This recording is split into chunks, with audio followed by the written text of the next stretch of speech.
Hey guys, in this video, I want to talk about the phrase, you get what you pay for. You know, I'm in the car, I was just at Harbor Freight, and for $7 with a coupon, I got another one of these awesome Speedy Foam medium yellow buffing compounds, polishing compound pads. And of course, I also got the free microfiber cleaning cloth. I have a ton of these things now, and I really use these, and I think they're pretty darn good. But anyway, I wanted to talk about that phrase, you get what you pay for. And I want to talk about it because I'm tired of hearing it, because whether it is an SM Arnold pad or a tool or anything else in life, frankly, I have not found that you get what you pay for. A tool can be a good tool.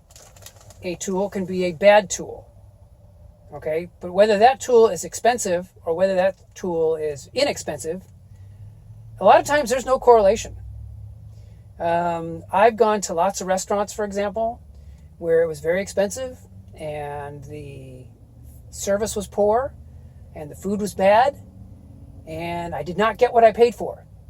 I have bought OEM parts that I thought would be good parts for the car, and it turns out they're not very good.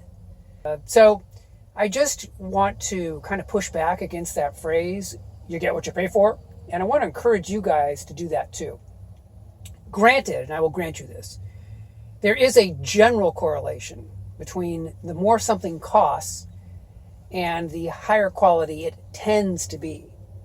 But I have found that just because you pay a lot for a product or just because you pay a lot for a service, it does not mean that you're getting a good product or a good service.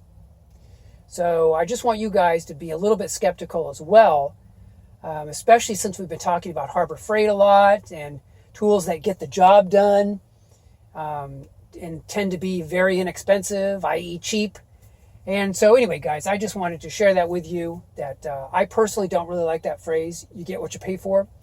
And so I'm kind of pushing back against that phrase on my channel. And I would kind of encourage you guys to do that too.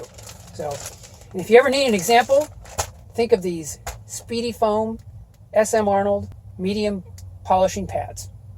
Anyway, guys, that's it for this video. Hope you guys are doing well, and I will talk to you guys in the next video. Take care.